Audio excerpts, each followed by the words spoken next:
காஞ்சிபுரம் மாவட்டம் ஸ்ரீபெரும்புதூர் ஒன்றியத்துக்குட்பட்ட இறையூர் ஊராட்சி மன்ற அலுவலகம் அருகே மக்களுடன் முதல்வர் திட்ட சிறப்பு முகாம் நடைபெற்றது. இதில் ஸ்ரீபெரும்புதூர் ஒன்றிய செயலாளர் கோபால் சிறப்பு அழைப்பாளராக கலந்து கொண்டு முகாமை தொடங்கி வைத்தார். அப்போது பேசிய அவர், அரசு அலுவலகங்களை நீங்கள் தேடி செல்லும் நிலையை மாற்றி அரசு துறை அலுவலர்கள் உங்களை தேடி வரும் நிலையை தமிழக முதலமைச்சர் உருவாக்கி தந்துள்ளார் என தெரிவித்தார். இம்முகாமில் எறையூர், வல்லம், வல்லக்கோட்டை, பன்ருட்டி, மாத்தூர், பேரஞ்சம்பாக்கம் உள்ளிட்ட 6 கிராமங்களிலிருந்து நூற்றுக்கணக்கான பொதுமக்கள் கோரிக்கைகளை மனுவாக அளித்தனர். இம்முகாமில் எறையூர் ஒன்றிய கவுன்சிலர் பரமசிவம், திமுக கட்சி நிர்வாகிகள், வல்லம் ஊராட்சி மன்ற தலைவர் விமலாதேவி தருமன், வல்லக்கோட்டை ஊராட்சி மன்ற தலைவர் தியாகு, அரசு துறை அலுவலர்கள், பொதுமக்கள் என பலர் கலந்து கொண்டனர். தூத்துக்குடி மாவட்டம் சாத்தான்குளம் அருகே அரசூர் பஞ்சாயத்து உள்ளது. இந்த பஞ்சாயத்தில் பஞ்சாயத்து தலைவராக தினேஷ் ராஜசிங் என்பவர் கடந்த 5 வருடங்களாக இருந்து வருகிறார். இந்நிலையில் கடந்த 5 வருடங்களில் கிராம மக்கள் உள்ளிட்ட பல்வேறு தரப்பினருக்கு வாட்ஸ்அப் குழு மூலம் கோரிக்கைகளை நிறைவேற்றியும், கடந்த டிசம்பர் மாதம் மழை வெள்ள காலம் உள்ளிட்ட பல்வேறு இயற்கை இடர்பாடுகளின் போது மக்களின் வீடுகளுக்கே சென்று உணவு வழங்கியும் சிறப்பாக செயல்பட்டுள்ளார்.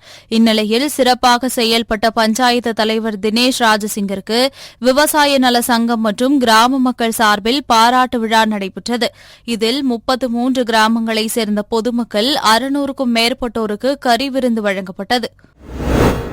மதுரை புதூர் பகுதியைச் சேர்ந்தவர் புதுர்வா. இவர் இருசக்கர வாகனத்தில் வேலைக்கு சென்றுள்ளார். அப்போது அந்த பகுதியைச் சேர்ந்த பள்ளி மாணவர் லோகேஷ் இருசக்கர வாகனத்தில் லிப்ட் கேட்டுள்ளார். இதையடுத்து இருவரும் இருசக்கர வாகனத்தில் சென்று கொண்டிருந்தபோது அவ்வழியாக வந்த அரசு பேருந்து மோதியதில் இருவரும் படுகாயமடைந்தனர். இதையடுத்து அருகிலிருந்தவர்கள் காயமடைந்தவர்களை மீட்டு அரசு ராஜாஜி மருத்துவமனைக்கு அனுப்பி வைத்தனர். அங்கு சிகிச்சை பலனின்றி புதுர்வா உயிரிழந்தார். இதுகுறித்து சிலைமான் காவல்துறையினர் வழக்கு பதிவு செய்து விசாரணை மேற்கொண்டு வருகின்றனர். நாமக்கல் மாவட்டம் ராசிபுரம் அடுத்த பட்டணம் பேரூராட்சிக்குட்பட்ட பகுதியில் 140 ஏக்கர் பரப்பளவில் ஏரிக்கரை உள்ளது. இந்த ஏரிக்கரைக்கு அருகாமையில் வசித்து வரும் பழனிவேல் என்பவர் மாடு மேய்ப்பதற்காக மாடுகளை அழைத்து வந்துள்ளார். அப்போது ஏரிக்கரையில் சடலம் இருப்பதைக் கண்டு அதிர்ச்சி அடைந்து ராசிபுரம் காவல்துறையினருக்கு தகவல் தெரிவித்துள்ளார். அதன் பேரில் சம்பவ இடத்திற்கு வந்த காவல்துறையினர் 20 வயது மதிக்கத்தக்க பெண்ணின் சடலத்தை கைப்பற்றி இவர் கற்பழித்து கொலை செய்யப்பட்டாரா அல்லது வேறு ஏதாவது காரணங்களா என விசாரணை மேற்கொண்டு வருகின்றனர். சிவகங்கை மாவட்டம் பழைய அரசு மருத்துவமனை அருகே வசித்து வருபவர் அஷ்ரப் அலி. இவர் தள்ளுவண்டியில் நிலக்கடலை வியாபாரம் செய்து வருகிறார். இவரது வீட்டின் அருகில் வசித்து வரும் இவரின் சகோதரிகளின் மகனான அப்துல் ரஹ்மான் மற்றும் ஆஷிக் இருவரும் அஷ்ரப் அலியுடன் ஏற்பட்ட பிரச்சினையில் அரிவாள் மணையால் அஷ்ரப் அலியை வெட்டி கொலை செய்துள்ளனர். இந்த தாக்குதலில் அஷ்ரப் அலியின் தாய் சூரஜ் ஜெயிலானி பலத்த காயமடைந்து சிவகங்கை அரசு மருத்துவக் கல்லூரி மருத்துவமனையில் சிகிச்சை பெற்று வருகிறார். இதுகுறித்து தகவல் அறிந்த சிவகங்கை நகர காவல்துறையினர் இருவரையும் கைது செய்து விசாரணை மேற்கொண்டு வருகின்றனர். சேலம் மாவட்டத்தில் பள்ளி கல்லூரி அருகே செயல்பட்டு வரும் கடைகளில் அரசால் தடை செய்யப்பட்ட போதைப் பொருட்கள் விற்பனை செய்யப்படுகிறதா என சோதனை நடத்த மாவட்ட ஆட்சியர் பிருந்தாதேவி உத்தரவிட்டார். அதன்படி உணவு பாதுகாப்புத்துறை அதிகாரி கதிரவன் தலைமையிலான அதிகாரிகள் மேட்டூர், தலைவாசல், ஓமலூர் பகுதிகளில் 90 கடைகளில் திடீர் ஆய்வு மேற்கொண்டனர். இந்த ஆய்வில் இரும்பாலை, ஓமலூர் பகுதிகளில் 4 கடைகளில் புகையிலை பொருட்கள் விற்பனை செய்யப்பட்டது கண்டுபிடிக்கப்பட்டது. இதையடுத்து 4 கடைகளுக்கும் சீல் வைக்கப்பட்டு தலா 25,000 ரூபாய் என 1 லட்சம் ரூபாய் அபராதம் விதிக்கப்பட்டது. கோவை மாவட்டம் பொள்ளாச்சி நகரத்திற்குட்பட்ட மகாலிங்கபுரம், அண்ணாநகர் பகுதிகளில் மேல்நிலை நீர்த்தேக்க தொட்டிகள் அமைந்துள்ளது. இந்நிலையில் பொள்ளாச்சியிலிருந்து பல்லடம் செல்லும் வழியில் அமைந்துள்ள விஜயபுரம், ரத்தின சபாபதிபுரம், மகாலட்சுமி நகர் உட்பட சுமார் 1000கணக்கான வீடுகளுக்கு மேல்நிலை நீர்த்தேக்க தொட்டிகளிலிருந்து தண்ணீர் திறந்துவிடப்பட்டது. அப்போது விஜயபுரம் அருகே செல்லும் பிரதான குழாயில் திடீரென உடைப்பு ஏற்பட்டு சுமார் 15 அடி உயரத்திற்கு தண்ணீர் பாய்ந்தது. இதுகுறித்து அப்பகுதி மக்கள் நகராட்சி குடிநீர் வாரிய அதிகாரிகளுக்கு தகவல் அளித்தும் அதிகாரிகள் வராததால் பல லட்சம் லிட்டர் குடிநீர் வீணானதை அடுத்து விஜயபுரம், ரத்தின சபாபதிபுரம், மகாலட்சுமி நகர் உட்பட பல்வேறு பகுதிகளில் குடிநீர் விநியோகம் பாதிக்கப்பட்டது. ராமநாதபுரம் மாவட்டம் நம்பதாலை கண்மாய்கர குடியிருப்பு பகுதியில் ஸ்ரீ காலசித்தி விநாயகர், ஸ்ரீ முத்துமாரியம்மன், ஸ்ரீ கருமாரியம்மன் ஆலயம் உள்ளது. இந்த ஆலயத்தின் 19ஆம் ஆண்டு ஆடி உற்சவ விழாவை முன்னிட்டு வடமாடு எருதுகட்டு போட்டி நடைபெற்றது. இப்போட்டியில் ஒரு காளைக்கு 9 இளைஞர்கள் என போட்டி ஆரம்பிக்கப்பட்டு 15 நிமிடங்கள் வழங்கப்பட்டது. இந்த 15 நிமிடங்களுக்குள் வெற்றி பெற்ற இளைஞர்களுக்கும் காளைகளுக்கும் பணம், கோப்பை, பாத்திரங்கள் பரிசாக வழங்கப்பட்டது. இப்போட்டியினை சுற்றுவட்டார கிராமத்திலிருந்து ஏராளமான பொதுமக்கள் கண்டு ரசித்தனர். தூத்துக்குடி மாவட்டம் திருச்செந்தூர் பகுதியில் தென்காசியிலிருந்து திருச்செந்தூர் நோக்கி வந்த அரசு பேருந்து திருச்செந்தூர் நகர பகுதிக்குள் வந்தபோது அடையாளம் தெரியாத நபர் ஒருவரின் மீது பேருந்தின் பின் சக்கரம் ஏறியதில் தலை நசுங்கி பரிதாபமாக உயிரிழந்தார். பின்னர் இதுகுறித்து திருச்செந்தூர் காவல்துறையினர் விசாரணை மேற்கொண்டதில் அந்த நபர் பேருந்தின் பின் சக்கரத்தில் விழுந்து தற்கொலை செய்துள்ளார் என தெரியவந்தது. மேலும் அந்த நபர் யார், எதற்காக தற்கொலை செய்து கொண்டார் என காவல்துறையினர் விசாரணை மேற்கொண்டு வருகின்றனர். சென்னை பள்ளிக்கரணை மயிலை பாலாஜி நகரில் உள்ள சென்னை மாநகராட்சிக்கு சொந்தமான பிளாஸ்டிக் குப்பைகளை தரம் பிரித்து பார்சல் செய்யும் கிடங்கில் திடீரென தீப்பற்றி எரிய தொடங்கியது. இதுகுறித்து அக்கம் பக்கத்தினர் உடனடியாக தீயணைப்புத் துறையினருக்கும் பள்ளிக்கரணை காவல்துறையினருக்கும் தகவல் தெரிவித்துள்ளனர். அதன் பேரில் சம்பவ இடத்திற்கு வந்த வேளச்சேரி, மடிப்பாக்கம், அசோக் நகர், மேடவாக்கம் ஆகிய பகுதிகளைச் சேர்ந்த தீயணைப்பு வீரர்கள் தீயை அணைக்கும் முயற்சியில் ஈடுபட்டனர். இருப்பினும் பிளாஸ்டிக் பொருட்கள் என்பதால் தீ அணைய கொழுந்துவிட்டு எரிந்ததை அடுத்து சுமார் 3 மணி நேரம் போராடி தீயை கட்டுக்குள் கொண்டு வந்தனர். இந்த தீ விபத்தில் பல லட்சம் ரூபாய் மதிப்பிலான பிளாஸ்டிக் பொருட்கள் எரிந்து நாசமானது. சிவகங்கை மாவட்டம் காரைக்குடி அருகே அமராவதி புதூரில் அமைந்துள்ள ராஜராஜன் சிபிஎஸ்இ பள்ளியில் 11ஆம் வகுப்பு படித்து வருபவர் மெய்யம்மை. இப்பள்ளியில் கடந்த 2020-23ஆம் வருடம் அமெரிக்காவை சேர்ந்த குரல் கூடல் செம்மொழி அறக்கட்டளையின் சார்பாக அறிவியல் கண்காட்சி நடத்தப்பட்டது. இந்த கண்காட்சியில் பங்கேற்ற மெய்யம்மை தனது படைப்பாக தானியங்கி மனித ரோபோட்டை வடிவமைத்து காட்சியில் இடம்பெற செய்திருந்தார்.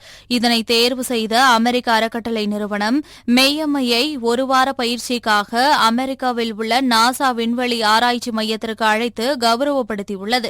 இந்நிலையில் அமெரிக்கா சென்று ஊர் திரும்பிய மாணவிக்கு ராஜராஜன் சிபிஎஸ்இ பள்ளியில் பாராட்டு விழா நடத்தப்பட்டது. இவ்விழாவில் அழகப்பா பல்கலைக்கழகத்தின் முன்னாள் துணைவேந்தர் சுப்பையா மற்றும் பேராசிரியர் தங்கமூர்த்தி உட்பட பல பேராசிரியர்கள் பங்கேற்று மாணவிக்கு வாழ்த்து தெரிவித்தனர். தூத்துக்குடி மாவட்டம் திருச்செந்தூர் சட்டமன்ற தொகுதிக்கு உட்பட்ட உடன்குடி ஊராட்சி ஒன்றியத்தில் 1 கோடி ரூபாய் மதிப்பிலான திட்டப்பணிகள் முடிவு பெற்றுள்ளது. 37 லட்சம் மதிப்பீட்டில் குதிரைமொழி ஊராட்சி மன்ற அலுவலக கட்டிடம், 20 லட்சம் மதிப்பீட்டில் லட்சுமிபுரம் ஊராட்சியில் மேல்நிலை நீர்த்தேக்க தொட்டி, மேலும் தலா 14 லட்சம் ரூபாய் மதிப்பீட்டில் செட்டியாபத்து மற்றும் நயினார்பத்து ஊராட்சியில் புதிய அங்கன்வாடி கட்டிடங்கள் மற்றும் சீர்காட்சி பகுதியில் 20 லட்சம் மதிப்பிலான தரைத்தள குடிநீர் தேக்க தொட்டி கட்டப்பட்டது. இதனை மீன்வளம் மற்றும் மீனவர் நலன் மற்றும் கால்நடை பராமரிப்புத்துறை அமைச்சர் அனிதா ராதாகிருஷ்ணன் திறந்து வைத்து பொதுமக்கள் பயன்பாட்டிற்கு வழங்கினார். கடலூர் மாவட்டம் விருத்தாச்சலம் கடலூர் செல்லும் சாலையில் காவல் நிலையம் மற்றும் காவல் நிலைய அதிகாரிகளின் குடியிருப்பு அமைந்துள்ளது. அந்த வழியாக செல்லும் குடிநீர் குழாய் உடைந்து 6 போல் குடிநீர் வீணாகி காவலர் குடியிருப்பு அருகாமையில் குளம் போல் தேங்கியுள்ளது.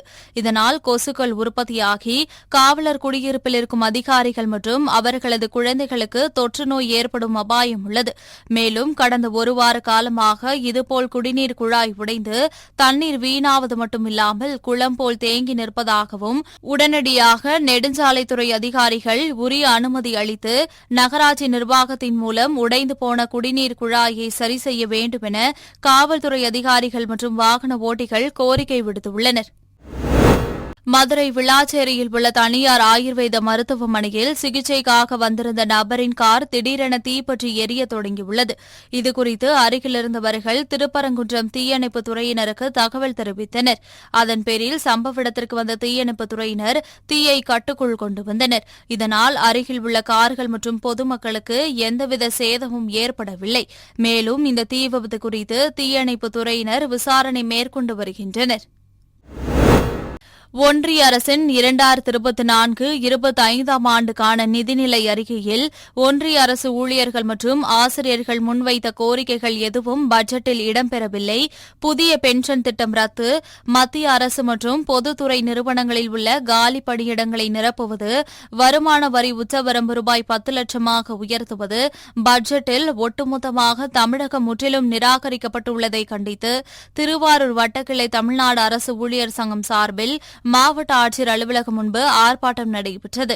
இதில் தமிழ்நாடு அரசு ஊழியர்கள் சங்க திருவாரூர் வட்டக்கிளை தலைவர் பரமேஸ்வரி, வட்ட செயலாளர் தம்பிதுரை, மாவட்ட தலைவர் செங்குட்டுவன், தமிழ்நாடு வருவாய்த்துறை அலுவலர் சங்க மாவட்ட செயலாளர் விஜயானந்த் உள்ளிட்ட பலர் கலந்து கொண்டனர். திருவள்ளூர் மாவட்டம் பழவேற்காடு அடுத்த அங்கங்குப்பம் மீனவ கிராமத்தில் நள்ளிரவில் மீனவர்கள் மீன்பிடி வலைகள் தீயில் கருகி நாசமானது. இதில் சுமார் 10 லட்சம் ரூபாய் மதிப்பிலான மீன்பிடி வலைகள் தீயில் கருகி நாசமான நிலையில் பொன்னேரி சட்டமன்ற உறுப்பினர் துரை சந்திரசேகர் நேரில் சென்று பார்வையிட்டு மீனவர்களுக்கு ஆறுதல் கூறினார். அப்போது அங்கு வந்த மீனவ பெண்கள் தங்களது வாழ்வாதாரமாக விளங்கும் மீன்பிடி வலைகள் தீயில் கருகியது செய்வதறியாது தவிப்பதாக கதறினர். இதனைத் தொடர்ந்து மீனவர்களுக்கு ஆறுதல் கூறிய சட்டமன்ற உறுப்பினர் துரை சந்திரசேகர் இது தொடர்பாக இழப்பீடு வழங்கிட கணக்கெடுப்பு பணிகளை மேற்கொள்ளுமாறு மீன்வளத்துறை அதிகாரிகளுக்கும் பழவேற்காடு சுற்றுவட்டார மீனவ கிராமங்களில் அவ்வப்போது தொடரும் மீன்பிடி வலைகள் தீ விபத்து குறித்து உரிய நடவடிக்கை மேற்கொள்ளுமாறு காவல்துறைக்கும் வலியுறுத்தினார். மீன் பிடிக்கிறது சொத்து எல்லாமே போயிட்டு குழந்தை குட்டி எப்படி நாங்கள் படிக்க வைப்பாரோம், எப்படி கரிசி ஆக்க பாரு, ஒண்ணுமே புரியல. லோன் எல்லாம் வாங்கிக்கிறோம், போட்ட எங்க அம்மா வீடு போட்ட பொண்ணு பொருள் எல்லாமே வச்சு வளைச்சு வாங்கிக்கிறோம். எப்படிதான் சேர்த்து கொண்டு போறோம் ஒண்ணுமே புரியல. பசங்களை படிக்க வைக்கிறது முக்கியமா கஷ்டமா இருக்கு. பண்ற சொத்து எல்லா வழியும்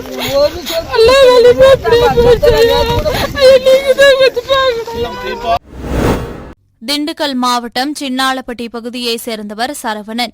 இவரும் இவரது நண்பரான கெண்டிச்சம்பட்டியைச் சேர்ந்த முத்துக்குமாரும் செம்பட்டியிலிருந்து ஆத்தூர் பிரிவு வழியாக திண்டுக்கல் செல்வதற்காக இருசக்கர வாகனத்தில் சென்று கொண்டிருந்தனர்.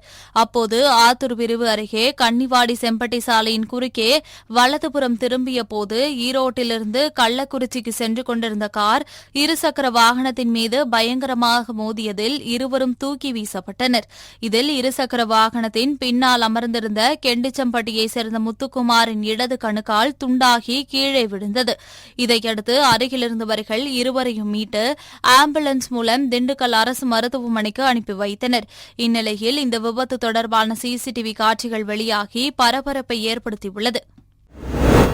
தூத்துக்குடி மாவட்டம் ஒட்டப்பிடாரம் சட்டமன்ற தொகுதிக்குட்பட்ட காலாங்கரையிலிருந்து ஆத்திரம்பட்டி வழியாக செல்லும் பொதுமக்கள் பயன்பெறும் வகையில் கோரம்பள்ளம் ஆற்றின் குறுக்கே நெடுஞ்சாலைத்துறை, நபார்டு மற்றும் கிராம வங்கியின் மூலம் 14.88 கோடி ரூபாய் மதிப்பீட்டில் உயர்மட்ட பாலம் அமைக்கும் பணி நடைபெற்று வருகிறது. இதனை மாவட்ட கண்காணிப்பு அலுவலர் குமார் ஜெயந்த் மற்றும் மாவட்ட ஆட்சியர் லட்சுமிபதி ஆகியோர் நேரில் பார்வையிட்டு ஆய்வு செய்து பணிகளை விரைந்து முடிக்குமாறு சம்பந்தப்பட்ட அலுவலர் அறிவுறுத்தினர். இந்த ஆய்வின் போது மாவட்ட வருவாய் அலுவலர் அஜய் சீனிவாசன், தூத்துக்குடி வருவாய் கோட்டாட்சியர் பிரபு உள்ளிட்ட பல்வேறு துறை அதிகாரிகள் கலந்து கொண்டனர். விலைவாசி உயர்வை கட்டுப்படுத்த வேண்டும், தொழிலாளர்களுக்கு பாதகமான 4 தொழிலாளர் சட்டத்திருத்த தொகுப்புகளை ரத்து செய்ய வேண்டும், புதிய மோட்டார் வாகன சட்டத்தை ரத்து செய்ய வேண்டும், விவசாயிகளின் விளைபொருட்களுக்கு கட்டுப்படியான விலையை நிர்ணயம் செய்ய வேண்டும் உள்ளிட்ட பல்வேறு கோரிக்கைகளை வலியுறுத்தி அரியலூர் அண்ணா சிலை அருகில் அனைத்து தொழிற்சங்கங்களின் சார்பில் ஆர்ப்பாட்டம் நடைபெற்றது. இந்த ஆர்ப்பாட்டத்தில் ஏஐடியுசி, சிஐடியு, ஐஎன்டியுசி உள்ளிட்ட பல்வேறு தொழிற்சங்கத்தினர் கலந்து கொண்டனர். திருச்சி மாவட்டம் மேலப்புதூர் புனித பிலோமினால் பெண்கள் மேல்நிலைப் பள்ளியில் பெண் குழந்தைகளை காப்போம், பெண் குழந்தைகளுக்கு கற்பிப்போம் திட்டத்தின் கீழ் திருச்சி மேற்கு ஒன்றிய அளவிலான பெண் குழந்தைகளுக்கான சதுரங்க போட்டி நடைபெற்றது. இப்போட்டியை மாவட்ட ஆட்சியர் பிரதீப் குமார் துவக்கி வைத்து விளையாடினார். இப்போட்டியில் பல்வேறு பள்ளிகளைச் சேர்ந்த பெண்கள் மேல்நிலைப் பள்ளி சேர்ந்த 200க்கும் மேற்பட்ட மாணவிகள் திரளாக கலந்து கொண்டு விளையாடினர். இந்நிகழ்வில் வட்டாட்சியர் பிரகாஷ், மாவட்ட நல சமூக ஆர்வலர் விஜயலட்சுமி, உடற்கல்வி ஆய்வாளர் முனைவர் சரோஜினி, தாளாளர் சவரின், தலைமை ஆசிரியர் சபிதா ரபேகா உள்ளிட்ட பலர் கலந்து கொண்டனர். மதுரை பறவை காய்கறி மார்க்கெட்டிற்கு கொடைக்கானல், ஊட்டி உள்ளிட்ட பகுதிகளிலிருந்து லாரிகள் மூலம் காய்கறிகள் வருகின்றது. இந்நிலையில் லாரிகள் மூலமாக காய்கறி மூட்டைகளை இறக்குவதற்கு ரூபாய் 12 முதல் 15 ரூபாய் வரை கூலி வாங்கி வந்த நிலையில் தற்போது விலைவாசி உயர்வால் மூட்டைக்கு கூடுதலாக 5 ரூபாய் தர வேண்டும் என கூறி தொழிலாளர்கள் வேலை நிறுத்தத்தில் ஈடுபட்டனர். இதனால் வெளியூரிலிருந்து காய்கறிகளை ஏற்றிக் கொண்டு வந்த லாரிகள் மூட்டைகளை இறக்காமல் நின்றதால் வியாபாரிகள் கலக்கமடைந்தனர். திருப்பூர் மாவட்டம் உடுமலை அடுத்துள்ள பஞ்சலிங்க அருவியின் நீர்பிடிப்பு பகுதிகளான குருமலை, குழிப்பட்டி, ஜல்லிமுத்தான் பாறை உள்ளிட்ட பல்வேறு பகுதிகளில் நேற்று பெய்த மழையின் காரணமாக அருவி பகுதியில் திடீர் வெள்ளப்பெருக்கு ஏற்பட்டது. இதனால் அருவியில் தடுப்புகளை தாண்டி வெள்ளம் பெருக்கெடுத்து ஓடியதால் அடிவாரம் பகுதியில் அமனலிங்கேஸ்வரர் கோவிலை வெள்ளம் சூழ்ந்தது. மேலும் கோவிலை சுற்றியும் வெள்ள நீர் ஓடியதால் பூஜைகள் நிறுத்தப்பட்டு பக்தர்களுக்கு அனுமதி மறுக்கப்பட்டது. இந்நிலையில் தண்ணீர் கோவில் பகுதியில் வடிந்ததும் சாமி தரிசனத்துக்கு பக்தர்கள் அனுமதிக்கப்படுவார்கள் என்றும், மேலும் பஞ்சலிங்க அருவியில் நீர்பிடிப்பு பகுதியில் தொடர்ந்து மழை பெய்து வருவதால் சுற்றுலாப் பயணிகள் குளிக்க இன்று தடை விதிக்கப்பட்டுள்ளதாகவும் கோவில் நிர்வாகம் தரப்பில் தெரிவிக்கப்பட்டுள்ளது. சென்னை அடுத்த காட்டுப்பள்ளியில் அமைந்துள்ள அதானி துறைமுகத்தை பல்வேறு நகரங்களுடன் இணைத்திடும் வகையில் 6 வழி சாலை அமைக்கும் பணிகள் நடைபெற்று வருகிறது.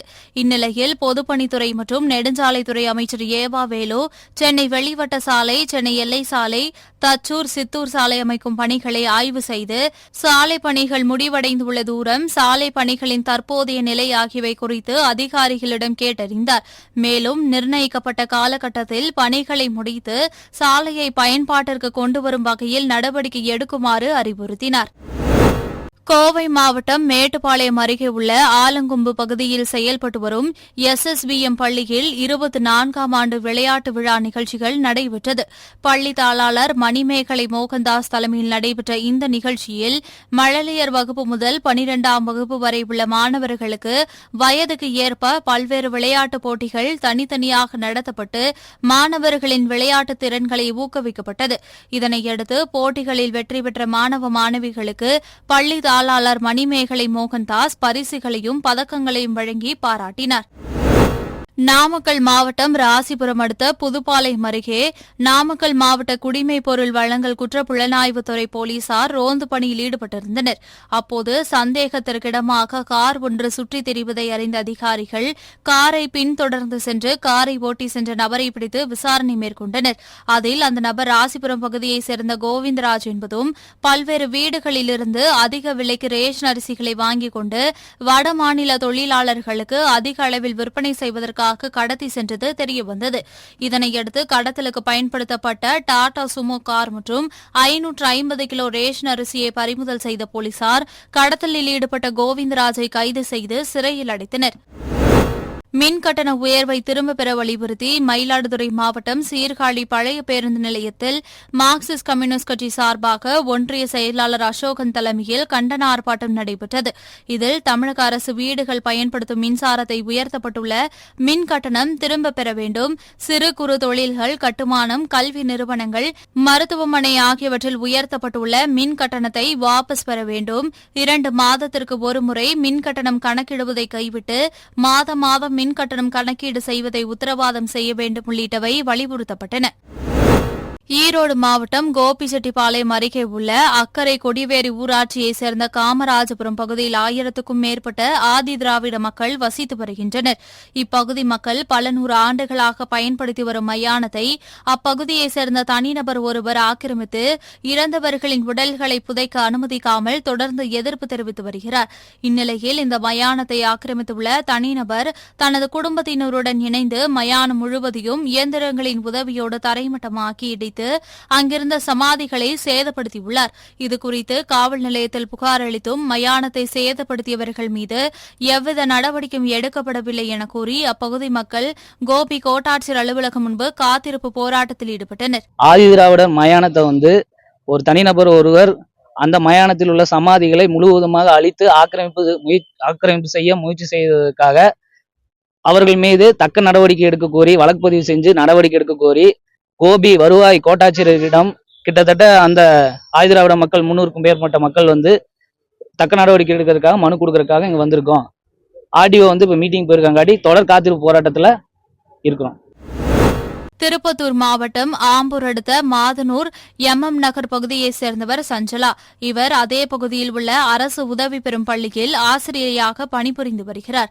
இந்நிலையில் இவர் வழக்கம் போல் வீட்டை பூட்டிவிட்டு பள்ளிக்கு சென்ற நிலையில் அவரது வீடு திறந்திருப்பதாக அவ்வழியாக சென்றவர்கள் சஞ்சலாவிற்கு தகவல் அளித்துள்ளனர். அதன் பேரில் சஞ்சலா வீட்டிற்கு சென்று பார்த்தபோது வீட்டின் பூட்டு உடைக்கப்பட்டு பீரோவிலிருந்த 10 சவரன் நகை மற்றும் 70,000 ரூபாய் மதிப்பிலான வெள்ளிப் பொருட்கள் கொள்ளையடிக்கப்பட்டதை கண்டு அதிர்ச்சி அடைந்தார்.